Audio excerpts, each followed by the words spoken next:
Petrol ధరల పెంపుపై కేంద్ర ప్రభుత్వం కీలక ప్రకటన అయితే జారీ చేసింది. పెట్రోల్ ధరల పెంపుకు సంబంధించి కేంద్ర ప్రభుత్వం కీలక అప్డేట్ అయితే ఇచ్చింది. దేశంలో పెట్రోల్ ధరలు ఇప్పటికిప్పుడు పెరగబోవని కేంద్ర ప్రభుత్వ వర్గాలు స్పష్టం చేశాయి. చమురు కంపెనీల వద్ద సరిపడా నిల్వలు ఉన్నాయని వెల్లడించాయి.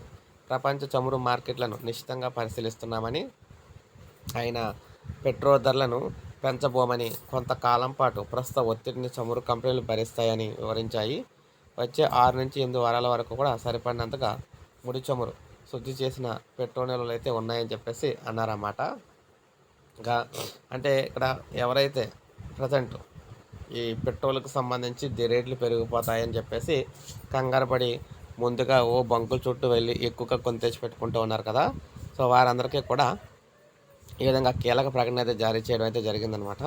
వారందరికీ కూడా పెట్రోల్ డీజిల్ ధరలు అయితే ప్రజెంట్ అయితే పెరగమని చెప్పేసి ఎవరు కంగారు పడొద్దని చెప్పేసి కేంద్ర ప్రభుత్వం అయితే హామీ ఇవ్వడం జరిగింది. సో ఇది మనకు తాజా సమాచారం. లైక్ చేయండి, సబ్స్క్రైబ్ చేసుకోండి, మన ఛానల్ సబ్స్క్రైబ్ చేసుకోండి.